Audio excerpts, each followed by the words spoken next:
Assalamualaikum warahmatullahi wabarakatuh. Selamat datang di Salsabiela Bercerita, tempat di mana suara hati, air mata, dan kisah nyata rumah tangga akan kita dengarkan bersama.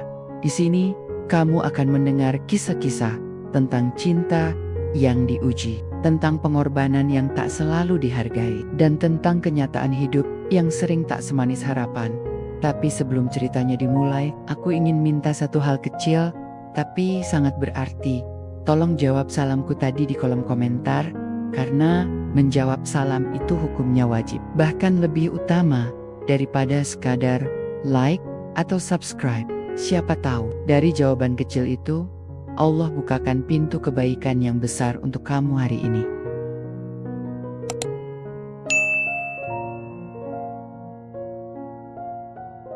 Aku masih ingat waktu kecil dulu. Setiap malam sebelum tidur, Mama suka bercerita tentang haji. Katanya, naik haji itu kayak mimpi yang jadi nyata. Kamu bisa lihat Ka'bah langsung, nak. Kamu bisa mohon apa aja di sana. Allah pasti dengar, katanya sambil menapok-nepok pundakku. Dari situ, aku mulai memimpin. Bukan cuma sekadar ingin, tapi benar-benar merasa harus. Aku bahkan sempat nangis waktu lihat tetangga pulang haji. Mereka turun dari mobil dengan sorban putih dan air wudhu yang belum kering. Wajah mereka bersinar. Aku sampai gak bisa tidur semalam karena mikir, kapan giliran aku? Tapi hidup gak selalu sesuai rencana. Aku lahir di keluarga biasa. Orang tua bekerja serabutan, ayahku dulu tukang ojek, ibuku jualan sayur di pasar. Uang buat makan aja kadang pas-pasan. Jadi, impian haji itu seperti mainan mahal di etalase toko kelihatan. Tapi belum tentu bisa dibeli. Tapi aku gak menyerah. Setiap kali ada kesempatan, aku selalu bilang ke diri sendiri, suatu hari, aku akan sampai di Mekah. Setelah menikah sama Asep, aku coba ajak ngobrol soal haji. Awalnya, dia ketawa. Lagi mikirin rumah tangga aja kita masih susah. Kamu udah mikirin haji? Katanya. Aku cuma tersenyum. Tapi dalam hati, aku yakin kalau kita mau usaha bareng, pasti bisa. Asep kerja sebagai sopir taksi online. Kadang dapat banyak, kadang sedikit, tapi dia rajin. Setiap uang lebih, dia simpen. Aku juga mulai nabung dari hasil masak-masak. Kadang jualan bubur ayam di pagi hari, atau bikin kue lebaran buat tetangga. Lambat laun, uang mulai terkumpul. Tapi ya gitu, hidup gak selalu lurus. Ada aja halangan, anak sakit, ban motor bocor, listrik mati, tagihan datang, tebangnya nyeng. Udah lumayan tinggal habis begitu aja.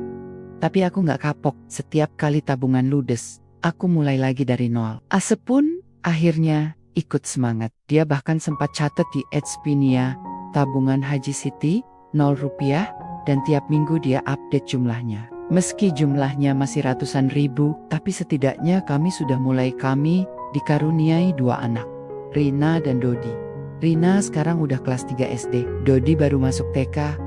Aku seneng banget lihat mereka tumbuh besar. Tapi aku juga mikir, kalau suatu hari nanti, aku pengen mereka tahu betapa pentingnya haji. Bukan cuma sebagai ritual agama, tapi juga sebagai bentuk kerinduan kepo dunia. Jadi, setiap malam, sebelum mereka tidur, aku selalu cerita tentang Mekah. Aku tunjukkan foto Ka'bah dari HP. Aku ceritakan bagaimana rasanya bisa tawaf, wukuf di Arafah, dan minum air Zam-Zam. Aku jelaskan bahwa haji itu bukan cuma jalan-jalan, tapi perjalanan jiwa. Rina suka bertanya, nanti ibu bawa aku juga ya? Aku jawab, insya Allah nak, kalau ibu udah naik haji, ibu doain kamu biar bisa ikut juga. Dodi, yang lebih kecil, cuma mengget-manggut sambil mengucek mata. Tapi aku tahu, meskipun dia belum ngerti semua, kata-kata itu mulai tertanam di hatinya. Aku juga mulai lebih rajin salat sunnah. Tiap malam, setelah anak-anak tidur, aku salat tahajud. Aku bawa sajadah bekas, tapi untukku itu sajadah termahal di dunia. Di sanalah aku menangis, memohon, dan merayu Allah agar memberiku kesempatan naik haji. Aku gak minta cepat-cepat. Aku hanya minta satu hal. Izinkan aku melihat Ka'bah dengan kedua mataku sendiri. Biarkan aku menyentuhnya, menciumnya, dan memohon. Di dekatnya, aku percaya kalau Tuhan kasih jalan, pasti ada jalannya. Tinggal kita aja yang harus sabar, usaha, dan tetap percaya tiap malam. Sebelum tidur, aku suka melipat spray. Bukan cuman karena kebiasaan, tapi karena ada kenangan masa kecil di situ. Dulu, Mama selalu bilang, kalau kamu melipat spray, bayangkan kamu lagi melipat harapanmu. Aku nggak ngerti maksudnya waktu itu. Sekarang, aku mulai paham.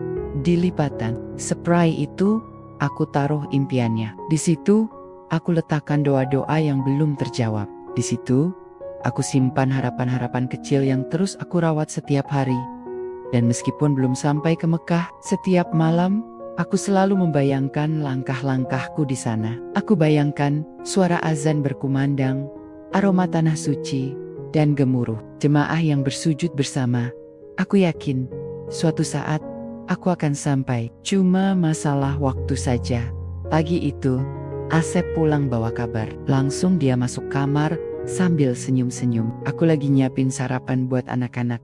Tiba-tiba dia bilang, ada kuota Haji Furoda keluar. Aku langsung berhenti mengaduk bubur. Jantungku kayak dipegang-pegang. Furoda, serius? Iya, cuma mahal banget. Tapi kita bisa coba. Aku nggak percaya. Selama ini kami cuma bisa mimpi punya kuota reguler yang harus nunggu belasan tahun. Tapi Furoda ini beda. Cepat, tapi harganya bikin napas. Sempat tercekat, kami mulai hitung-hitungan malam itu juga. Biayanya jauh lebih tinggi dari tabungan. Kami harus bayar DP dulu, lalu pelunasan setelah dapat visa. Tapi waktu itu, uang tabungan hanya cukup buat separuh. Bahkan kalau dipaksakan, mungkin masih kurang. Aku lihat wajah Asep. Dia mikir keras. Aku tahu dia nggak mau aku kecewa lagi. Tapi aku juga nggak pengen dia terlalu membebani diri. Kita nggak usah buru-buru, kataku pelan. Nanti kalau ada rezeki, Asep malah ketawa kecil. Emang ini rezeki, Bu? Nggak mungkin dilewatkan. Dia lalu nekat ambil pinjaman dari tetangga. Bukan jumlah sedikit. Lalu dia tambah dari hasil kerja lembur. Bahkan kadang tidur cuma 3 jam karena terima orderan malam hari. Aku juga mulai cari tambahan, jualan gorengan di depan rumah, bantu jahit baju tetangga, apa aja yang bisa. Dari situ, aku sadar satu hal. Impianku bukan lagi sekadar milikku sendiri.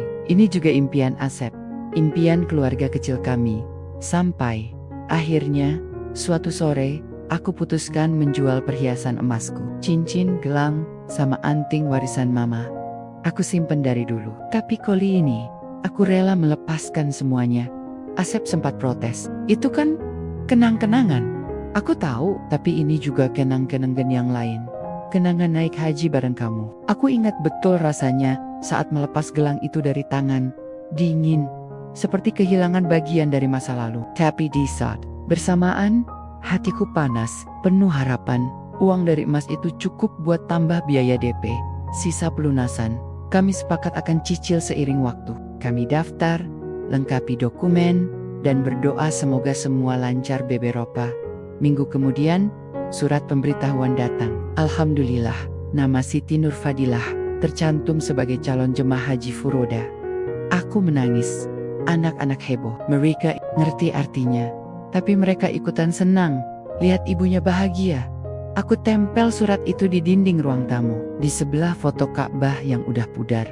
Setiap hari, aku lihat. Seolah-olah itu bukti bahwa Allah mendengar doaku. Bahwa selama ini, Dia nggak pernah diam. Hanya saja, waktunya belum tiba. Aku mulai siapin perlengkapan. Ihram, sandal, tas, buku panduan manasik, sampai air zam-zam dalam botol kosong bekas. Aku anggap semua itu bagian dari persiapan jiwa. Aku juga mulai ajarkan anak-anak tentang rukun haji. Rina sampai hafal doa tawaf. Dodi senang main-main dengan buku panduan haji yang aku kasih. Katanya, nanti ibu pulang, ibu bawa batu dari Mekah ya? Aku jawab, iya, nak, batu dari hati ibu yang udah menyentuh tanah suci. Semakin dekat tanggal keberangkatan, aku makin deg-deg, bukan takut, tapi cemas. Ada rasa khawatir yang gak bisa dijelasin. Apa semua ini benar-benar akan terjadi? Agen travel bilang, segala sesuatunya sudah diatur. Tiket pesawat udah dicetak, hotel di Mekah dan Madinah sudah di-booking. Visa akan keluar. pas kita berangkat. Kata mereka, biasanya urusan visa bisa diurus. Di sana, aku percaya. Aku yakin semua akan lancar. Karena kalau Allah sudah janji, pasti ada jalannya. Tapi entah kenapa, hati kecilku berkata lain.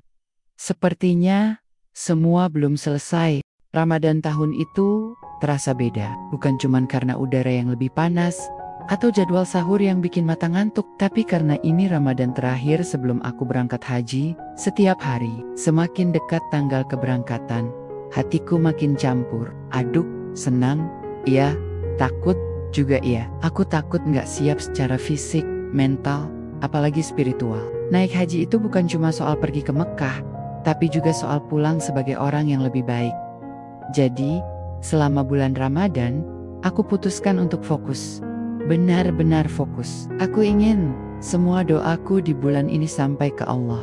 Aku ingin Dia membukakan pintu rezeki, melancarkan urusan visa, dan memberiku kekuatan untuk menjalani semua ini. Aku mulai bangun lebih pagi dari biasanya. Sahur sendirian dulu, biar bisa salat tahajud tanpa gangguan. Aku bawa sajadah lusuh kesayangan, tasbih, sama Al-Quran mini yang sudah banyak halaman yang robek. Aku suka duduk di pojok ruang tamu, dekat jendela yang menghadap ke langit. Di situ, aku menangis. Bukan nangis sedih, tapi nangis haru. Nangis karena merasa kecil banget di hadapannya. Nangis karena merasa begitu besar Sintunaya padaku, meskipun aku sering lupa padanya.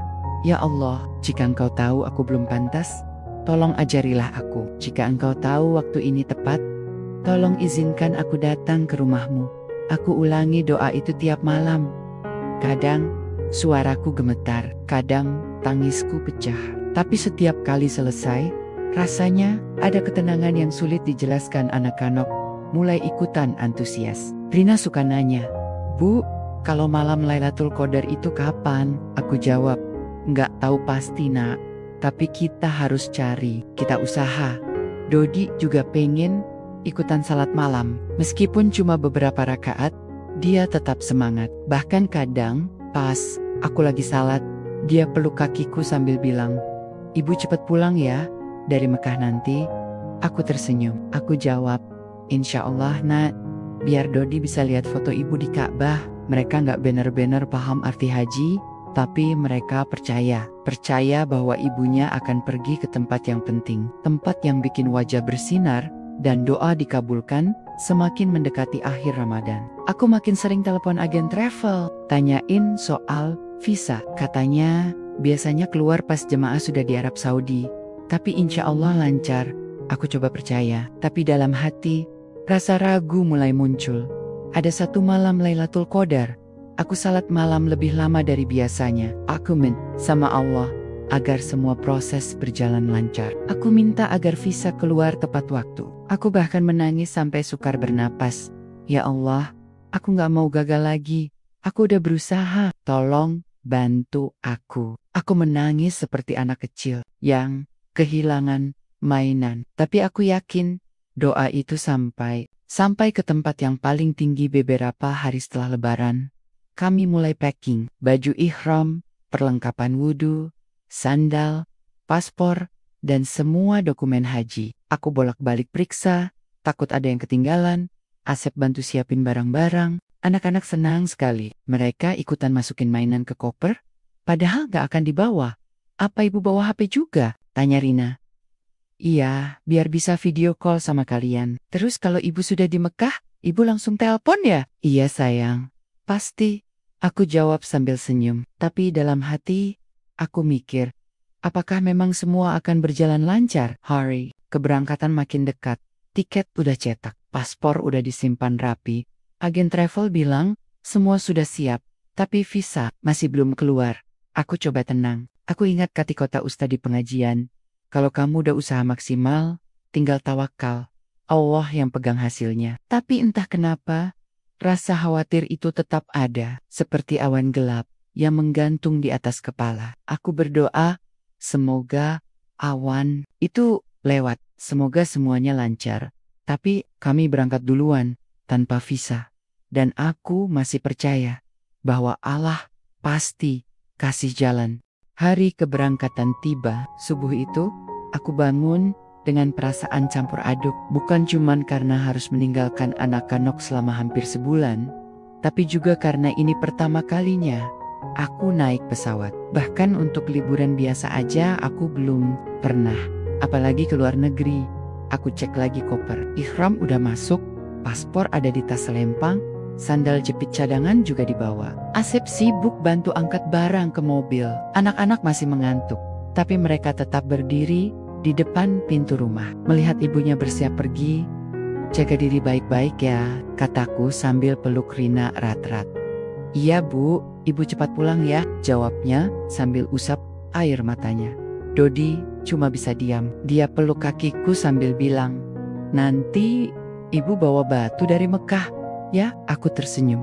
"Iya nak, pasti pergolenan ke bandara lancar." Kami ditemani sama agen travel yang nganterin rambak di mobil. Semua jemaah udah pada excited. Ada yang foto-foto, ada yang saling kenalan, ada juga yang muka tegang kayak mau ujian besar. Aku sendiri cuma bisa mikir satu hal, Allah, tolong bimbing aku di sana. Di bandara, suasana ramai banget. Jemaah haji dari berbagai daerah berkumpul. Aku lihat banyak orang tua, ada juga yang muda-muda. Semua berpakaian rapi, dengan badge nama dan tas biro haji. Aku sempat ngerasa seperti mimpi. Ini benar-benar terjadi. Aku akan pergi ke Mekah. Pesawat lepas landas dari jendela. Aku lihat Jakarta makin kecil. Aku rasakan getaran mesin, suara riuh penumpang, dan detak jantungku yang semakin cepat. Asep duduk di sebelahku. Kadang dia tepuk tanganku sambil senyum. "Sudah sampai setengah jalan," katanya. Aku balas senyum, tapi dalam hati aku berdoa, "Ya Allah, lancarkan perjalanan kami. Izinkan kami menjadi tamumu." Selama penerbangan, aku banyak diam. Aku coba baca buku panduan manasik, tapi pikiran sering melayang. Aku mikir tentang mama, tentang anak-anak, tentang doa-doa yang udah aku panjatkan bertahun-tahun. Aku percaya semua ini gak sia-sia setelah beberapa jam terbang. Akhirnya pesawat landing di Bandara Internasional King Abdulaziz, Jeddah. Saat roda menyentuh aspal, seluruh penumpang bertepuk tangan. Aku ikut senang, tapi lebih dari itu, aku merasa lega. Kami keluar dari pesawat, langsung disambut oleh udara panas Saudi Arabia. Sinar matahari begitu terik, tapi entah kenapa rasanya beda. Seperti sinar yang menyambut kedatangan tamu. Kami dijemput bus menuju hotel di Mekah. Jalanan padat, mobil-mobil besar membawa jemaah dari negara lain. Pemandangan di sekelilingku mulai terasa niat gunung, gurun pasir, dan bangunan megah Masjidil Haram yang muncul di kejauhan. Aku menatap Ka'bah dari jauh. Hatiku berdebar. Aku ingin menangis, tapi ditahan. Aku takut nanti malah gak bisa berhenti. Ini benar-benar Mekah. Bisikku dalam hati. Sesampainya di hotel, kami langsung diarahkan ke ruang briefing. Petugas biro haji menjelaskan jadwal manasik, rute perjalanan, dan persiapan wukuf. Di Arafah, aku catat semua dengan teliti. Aku gak mau melewatkan apapun. Aku ingin semua ritual haji dilakukan dengan benar. Tapi saat petugas membagikan kartu identitas jemaah, aku sadar satu hal. Visa haji kami belum keluar. Agen bilang, biasanya proses visa diurus di sini. Tunggu sebentar saja. Insya Allah lancar. Aku coba tenang, tapi kali ini rasa ragu mulai menyeruak. Kenapa visa belum keluar juga? Bukannya semua sudah diurus sejak awal? Aku lihat jemaah lain. Mereka semua punya dokumen lengkap. Ada yang sudah dapat stiker visa di paspor. Tapi paspor kami masih kosong. Aku tanya Asep, kenapa belum keluar juga ya? Dia cuma jawab, mungkin bentar lagi, sabar dulu. Aku tarik napas panjang. Aku ingat lagi doa Ramadan lalu. Aku ingat lagi tangisku di Lailatul Qadar. Aku yakin, Allah pasti kasih jalan. Tapi rasa was-was itu mulai tumbuh perlahan-lahan. Dan ternyata, itu bukan tanpa alasan. Hari pertama di Mekah terasa seperti mimpi yang jadi nyata. Aku bangun pagi-pagi banget karena gak bisa tidur. Udara hotel dingin, tapi hatiku panas dengan rasa haru. Aku lihat keluar jendela, langit masih gelap, tapi dari jauh, lampu-lampu Masjidil Haram sudah menyala terang. Aku berdiri lama di depan jendela. Ka'bah ada di sana, nyata, Gak cuma foto di HP atau gambar di buku panduan haji. Ini benar-benar Ka'bah. Rumah Allah yang selama ini hanya bisa aku bayangkan. Aku peluk sajadahku erat-erat. Ya Allah, akhirnya aku sampai juga. Setelah subuh, kami keluar hotel bersama rombongan. Tujuan pertama, tawaf di Masjidil Haram. Aku udah siapkan ihram sejak semalam. Hatiku deg-degan. Rasanya kayak mau ujian besar. Sesampainya di masjid, aku langsung menangis. Bukan karena lelah atau sedih, tapi karena perasaan haru yang gak bisa dibendung. Aku melihat ribuan jemaah dari berbagai negara. Semua memakai pakaian putih. Semua bergerak dalam satu tujuan, mendekatkan diri padanya.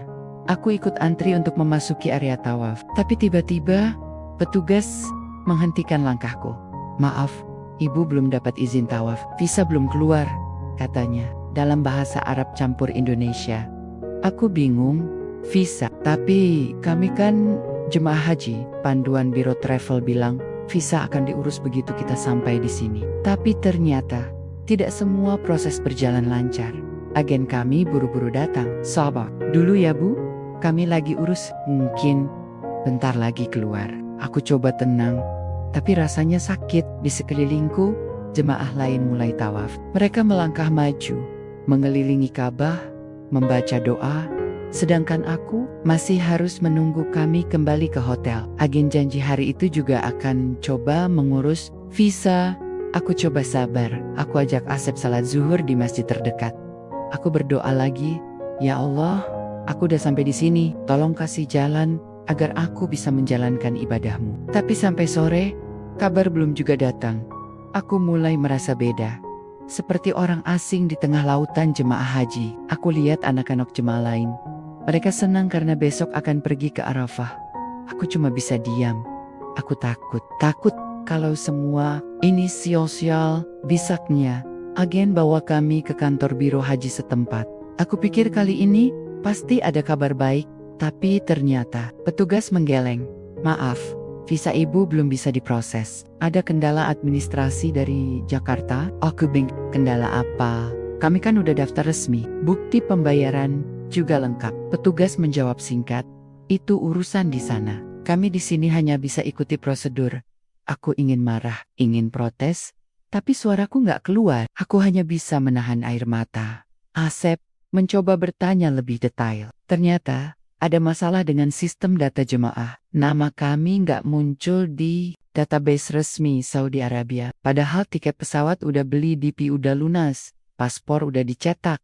Tapi tanpa visa resmi, kami tidak diizinkan ikut manasik haji. Aku pulang ke hotel tanpa suara. Rina dan Dodi yang ikut serta melihat ekspresiku. Mereka nggak banyak tanya, tapi aku tahu mereka sadar ada sesuatu yang salah.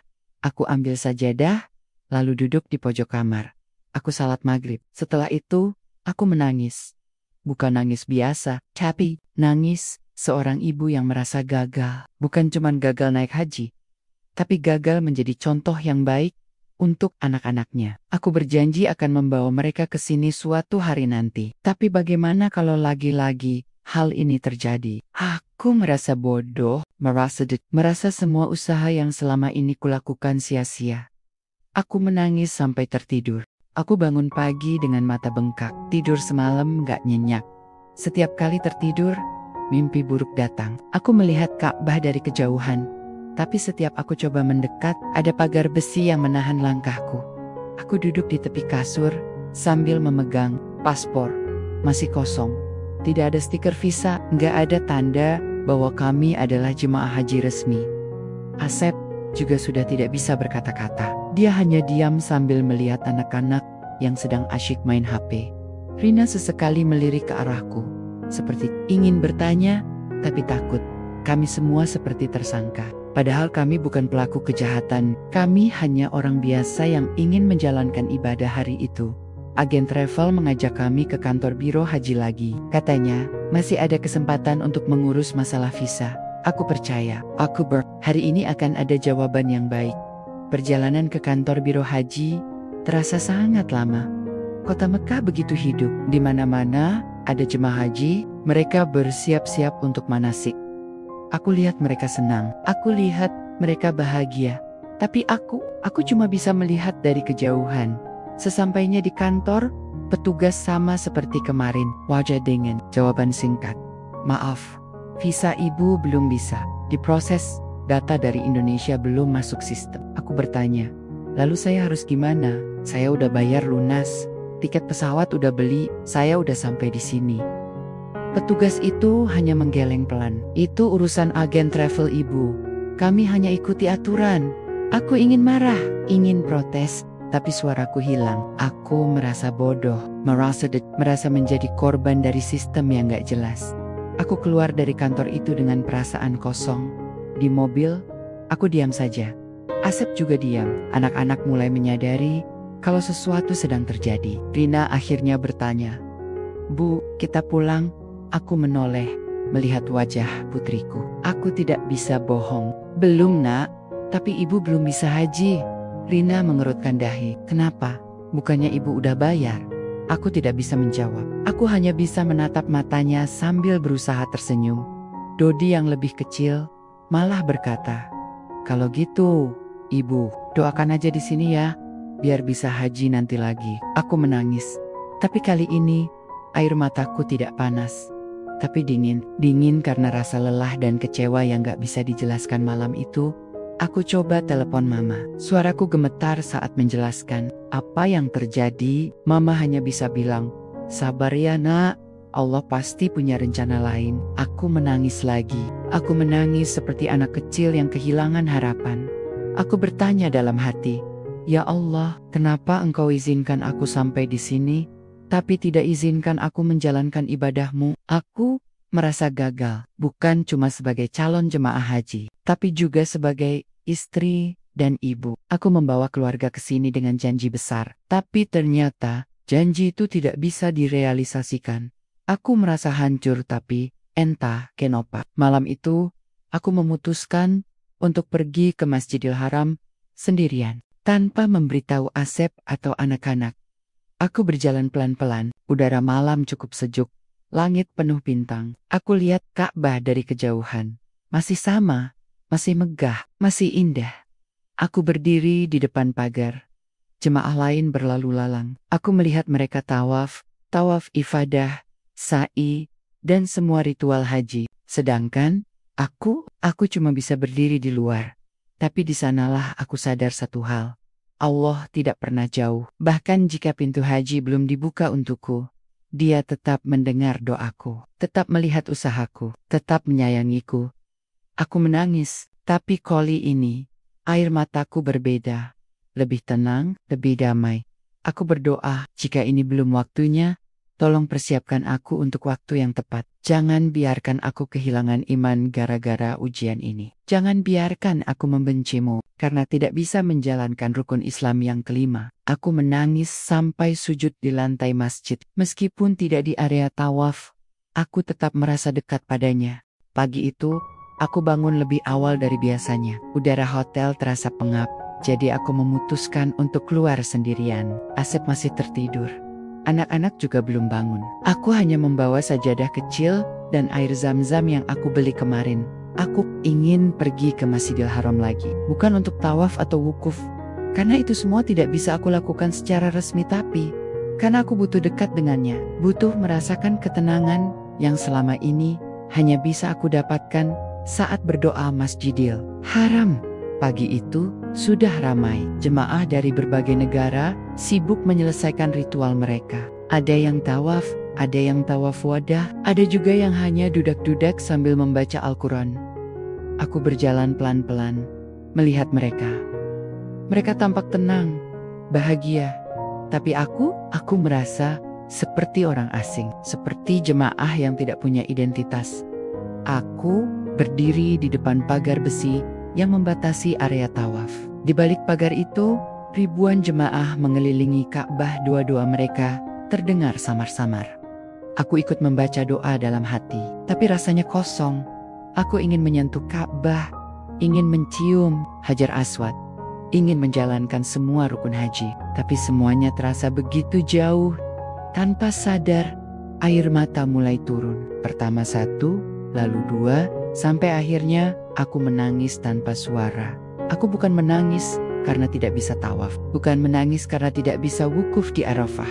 Aku menangis karena merasa gagal menjadi tamu Allah.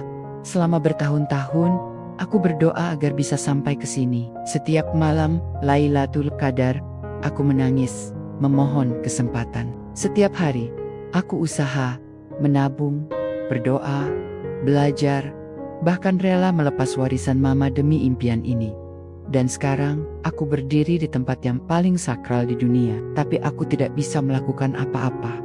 Aku menangis seperti anak kecil yang kehilangan mainan kesayangannya. Aku merasa dibohongi oleh waktu, oleh sistem, bahkan oleh takdir. Aku bertanya dalam hati, "Ya Allah, kenapa Engkau izinkan aku sampai di sini, tapi tidak izinkan aku menjadi bagian dari ibadah-Mu?" Di tengah tangisku, tiba-tiba ada tangan lembut menyentuh bahuku. Aku menoleh, "Itu asap." "Kamu di sini?" katanya, pelan. Aku coba tersenyum, tapi pipiku basah. "Iya, cuma pengen lihat Ka'bah." Dia diam sejenak, lalu duduk di sebelahku. Dia tidak banyak bicara, hanya mendengarkan, kadang menepuk punggungku pelan. Seolah dia tahu bahwa kata-kata nggak akan cukup untuk menghiburku. Beberapa menit kemudian, Rina dan Dodi datang juga. Mereka pasti kaget lihat ibunya sedang menangis. "Ibu kenapa?" tanya Rina khawatir. Aku tarik napas panjang. "Ibu sedih karena ibu nggak bisa haji." Dodi langsung berkata, "Kenapa? Bukannya kita udah di Mekah?" Aku mengangguk. "Iya, tapi ibu nggak punya izin resmi, jadi ibu nggak bisa ikut ritualnya." Rina diam, matanya berkaca-kaca. "Jadi ibu nggak bisa tawaf? Nggak bisa minum air zam-zam dari sumur asli?" Aku geleng pelan. "Nggak bisa, Nak." Lalu Rina berkata, "Tapi ibu kan udah sampai di sini. Bisa lihat Ka'bah langsung, bisa sholat di Masjidil Haram, bisa minum zam-zam." Aku terdiam.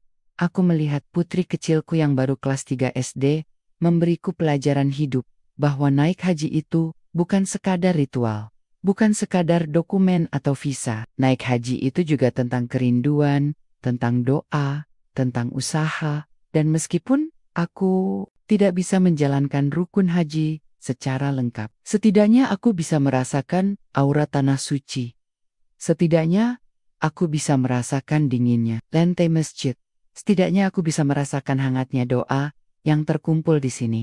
Aku berdiri, menghapus air mata, menyeka pipi, lalu aku memutuskan untuk berjalan. Aku tidak bisa tawaf resmi, tapi aku bisa berjalan mengelilingi masjid. Aku bisa menyentuh temboknya, aku bisa mencium tiangnya, aku bisa duduk di multazam dan berdoa, aku bisa merasakan kehadirannya. Aku tidak bisa masuk ke area mikot, tapi aku bisa memohon dari sini. Aku tidak bisa ikut rombongan haji, tapi aku bisa pulang sebagai hamba yang lebih sabar.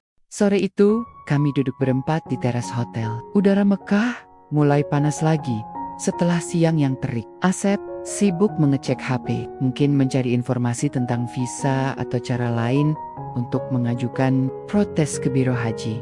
Rina sedang asyik menggambar Ka'bah di buku catatannya. Dodi yang lebih kecil cuma duduk diam sambil melihat langit-langit atap. Aku sendiri masih merasa kosong, bukan marah lagi, tapi seperti habis lari jauh-jauh dan akhirnya sampai di garis finish tanpa medali. Dodi tiba-tiba bertanya, "Ibu, kita pulang?" Aku menoleh pelan. "Iya, Nak, nanti kita pulang, tapi ibu kan belum haji." Aku tersenyum getir. "Iya, ibu belum bisa haji." Dodi mengernyitkan dahi. "Kenapa? Bukannya ibu udah bayar?" Aku menarik napas panjang. "Iya, tapi ada kendala. Ada hal-hal yang gak bisa kita atur." Dodi diam sejenak. Lalu dia berkata dengan suara pelan, "Ibu, kalau begitu, ibu gak jadi haji ya?" Kalimat itu menusuk hati, bukan karena kata-kata Nia yang keras, tapi karena nada bicaranya yang polos, yang menunjukkan bahwa dia benar-benar percaya ibunya akan naik haji, bahwa ibunya akan pulang dengan wajah bersinar, bahwa ibunya akan membawa batu dari Mekah, bahwa ibunya akan punya kisah indah yang bisa dibagikan.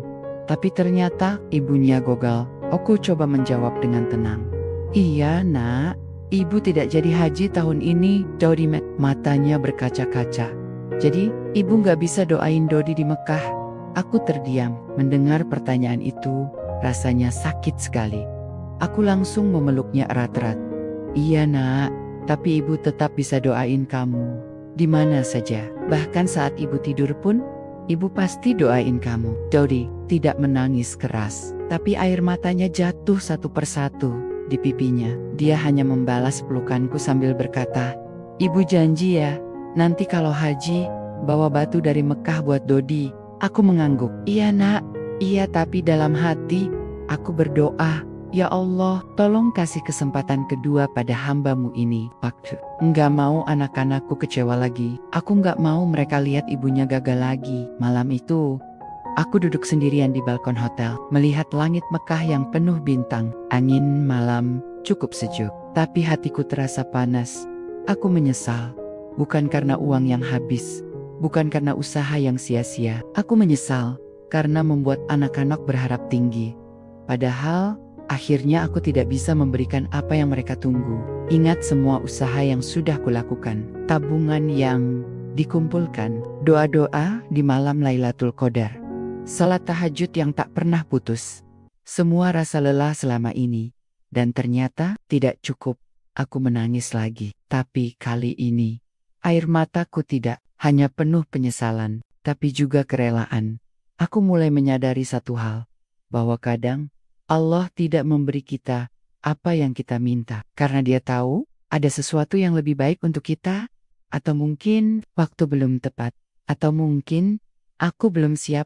Cukup ambil sajadah dan salat Isya. Setelah itu, aku duduk lama di depan Ka'bah, meskipun dari kejauhan. Aku berdoa, "Ya Allah, jika Engkau tahu aku belum pantas naik haji, tolong ajarilah aku. Jika Engkau tahu ini belum saatnya, tolong persiapkan aku. Jika Engkau tahu aku harus sabar lebih lama, tolong kuatkan hatiku." Aku menangis lagi, tapi kali ini air mataku beda, lebih damai. Aku mulai menerima kenyataan, aku tidak bisa haji tahun ini. Tapi suatu hari, aku akan kembali. Dan aku akan membawa batu itu untuk Dodi. Pesawat lepas landas dari Bandara Internasional King Abdulaziz, Jeddah. Aku duduk di jendela, melihat Mekah makin kecil. Langit masih terang, tapi hatiku terasa gelap. Aku lihat Ka'bah dari kejauhan, sampai akhirnya hilang tertutup awan. Aku tidak bisa haji. Aku benar-benar tidak bisa haji. Dan kali ini, bukan hanya doa yang belum dijawab, tapi usaha yang gagal, impian yang buyar, harapan yang harus ditunda mungkin untuk waktu yang tidak pasti. Di dalam pesawat, anak-anak tidur berbarengan. Rina menyandarkan kepala di bahu Asep. Dodi memeluk boneka kecilnya. Wajah mereka tenang. Tapi aku tidak bisa tidur. Aku memandangi paspor di tangan. Masih kosong, tidak ada stiker visa haji. Tidak ada cap masuk dari petugas manasik. Tidak ada tanda bahwa kami pernah menjadi tamu Allah. Hanya foto kami di depan Ka'bah. Dan itu pun hasil swafoto dari luar pagar. Aku menyesal, bukan karena uang yang habis, bukan karena usaha yang sia-sia. Aku menyesal karena membuat anak-anak percaya bahwa semua akan baik-baik saja. Bahwa ibu pasti bisa haji. Bahwa ibu akan membawa kisah indah dari tanah suci. Tapi ternyata ibunya gagal sesempainya di Jakarta. Suasana bandara terasa ramai seperti biasa. Orang-orang sibuk menjemput keluarga atau teman yang pulang dari luar negeri. Ada yang bersorak bahagia, ada yang langsung pelukan erat. Kami pulang tanpa sorak-sorai, tanpa pelukan penuh haru. Anak-anakku diam. Sepertinya mereka juga merasakan beban yang sama. Tidak ada senyum, tidak ada semangat. Cuma kelelahan dan kekecewaan yang terasa begitu nyata. Tetangga datang menyambut saat kami turun dari taksi. "Alhamdulillah, sudah pulang ya, Pak Gemak." Hajinya, aku tersenyum tipis. Alhamdulillah, lancar. Padahal kata itu terasa begitu berat di lidah. Aku tidak bohong sepenuhnya. Kami selamat, kami tidak sakit. Tapi aku juga tidak jujur sepenuhnya. Karena aku tidak naik haji, aku tidak bisa bilang, "Maaf, saya tidak jadi haji karena visa tidak keluar." Aku takut dicela, takut dianggap gagal, takut dianggap tidak sabar. Jadi aku hanya berkata singkat, "Semoga suatu hari nanti sesampainya di rumah, aku langsung mandi, lalu duduk di pojok kamar, menatap koper yang masih terbuka. Isinya tidak banyak berubah dari saat berangkat, cuma beberapa botol zam-zam dan foto-foto yang sempat aku ambil. Aku membuka tas kecil tempat aku simpan sajadah lusuh kesayangan. Aku sentuh ujungnya, masih bau wangi, minyak wangi dari hotel di Mekah. Bau yang mengingatkanku pada aroma doa-doa yang aku panjatkan. Aku ingin menangis lagi, tapi air mataku sudah habis. Aku ingin marah, tapi aku tidak tahu harus marah ke siapa. Yang tersisa hanya rasa kosong dan penyesalan yang mendalam malam itu. Asep duduk di sebelahku. Dia tidak banyak bicara, tapi setelah lama diam, dia akhirnya berkata, "Ibu, kita nggak gagal." Aku menoleh. "Maksud kamu?" Dia tersenyum kecil. "Kita berusaha. Kita udah sampai di Mekah. Kita udah salat di Masjidil Haram. Kita udah lihat Ka'bah. Itu juga bagian dari haji kan?" Aku menggeleng pelan. "Tapi itu bukan haji resmi." Asep menghela napas. "Iya. Tapi ibu kan tetap bisa berdoa, tetap bisa berharap, tetap bisa percaya. Kalau suatu hari nanti, ibu pasti bisa haji." Aku diam, mendengarkan kata-katanya. Lalu, aku bertanya dalam hati, "Ya Allah, apakah engkau anggap doa-doa dan usahaku sebagai bagian dari haji juga?" Beberapa hari setelah pulang, aku mencoba bangkit. Aku mulai membersihkan rumah, mulai masak lagi, mulai berjualan gorengan seperti dulu. Tapi rasanya beda. Aku tidak lagi bermimpi tentang haji setiap malam. Aku tidak lagi menyimpan foto Ka'bah di dinding kamar. Aku tidak lagi menangis di malam Lailatul Qadar. Aku merasa seperti orang yang kehilangan arah. Tapi suatu malam, saat sedang mencuci piring, Dodi tiba-tiba datang menghampiri. "Ibu, besok kalau ibu haji, Dodi ikutan ya?" Aku tersenyum. "Iya nak, nanti kalau ibu udah siap, ibu bawa kamu juga." Dodi mengangguk senang.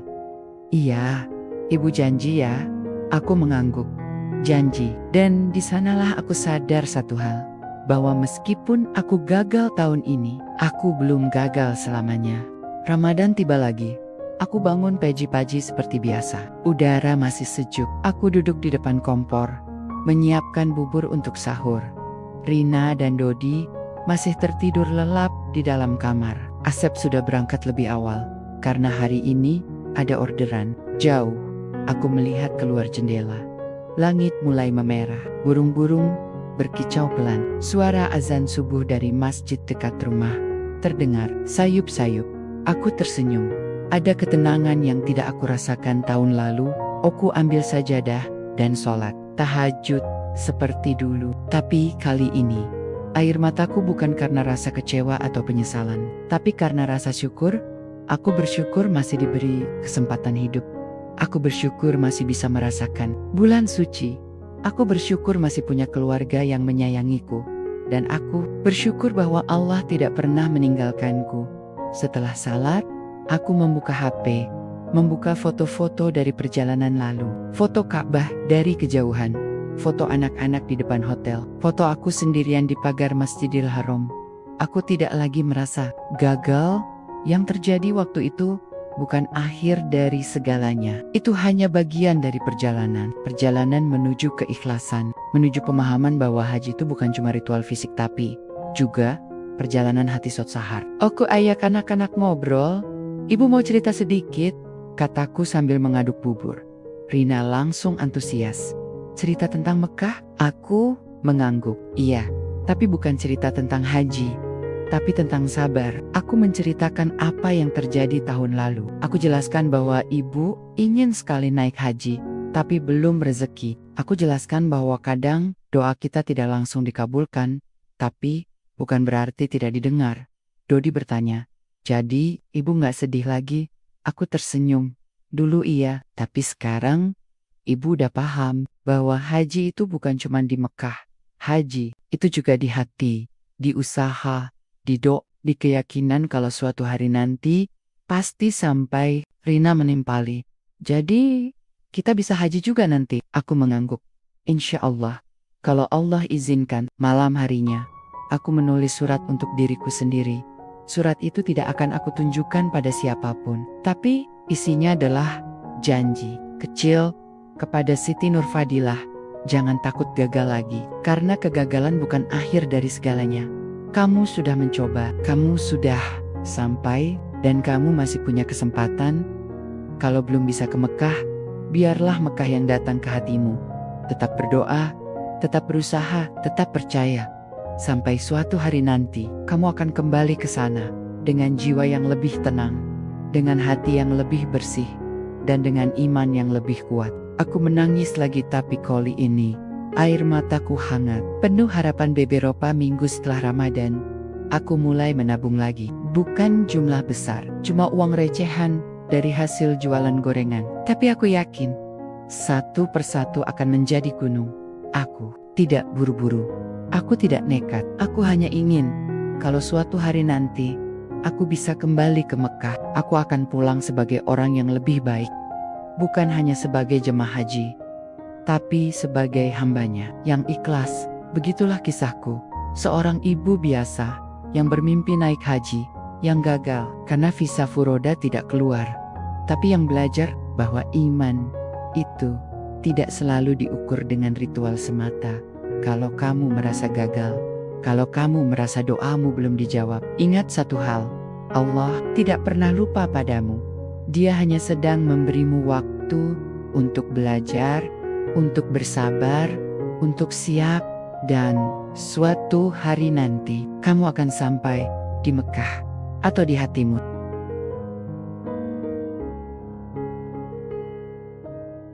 Setiap doa yang kita panjatkan, setiap usaha yang kita lakukan, dan setiap tangis yang kita tumpahkan, itu semua bukan sia-sia.